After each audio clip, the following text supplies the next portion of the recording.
السلام عليكم ورحمة الله وبركاته. معكم المهندس محمد حسن، دي صفحتي الرسمية واللي هتكون بداية محتوى مختلف جدا ومهم جدا لأي حد مهتم بمجال كاميرات المراقبة والأنظمة الأمنية، كل ده برعاية شركة سمارت جارد.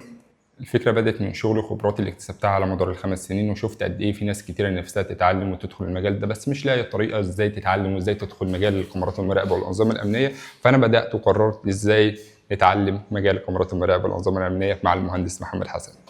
وهنا على الصفحة دي هتلاقوا شروحات لجميع أنظمة الكاميرات المراقبة، أنظمة الشبكات، إزاي تأسس بنية تحتية، إزاي نعرفوا يعني إيه هي كاميرا مراقبة، بتتكون من إيه، إزاي أجمعها مع الدي في آر أو الإن في آر، إيه هي الكاميرا الأنالوج، إيه هي الكاميرا الأي بي. هنتكلم يعني إيه شرح فكرة الأي بي أدرس، يعني إيه هو أي بي أدرس، بيتكون من إيه الأي بي أدرس، عدد السبنت ماسك.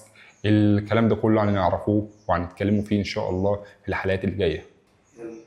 كل الشروحات دي هتكون بشكل سهل وبسيط، هنتكلم ونتعامل ونشتغل كأننا في ورشة حقيقية، ازاي نمسك مشروع كامل من A to Z، ازاي نشتغل، ازاي نعتمد على نفسينا. لو انت فني او مبتدئ وحابب تدخل المجال ومش عارف ازاي، طريقك معانا هنبدأ ونشتغل. تابعنا وفعل زر الجرس على الفيسبوك، تيك توك، يوتيوب.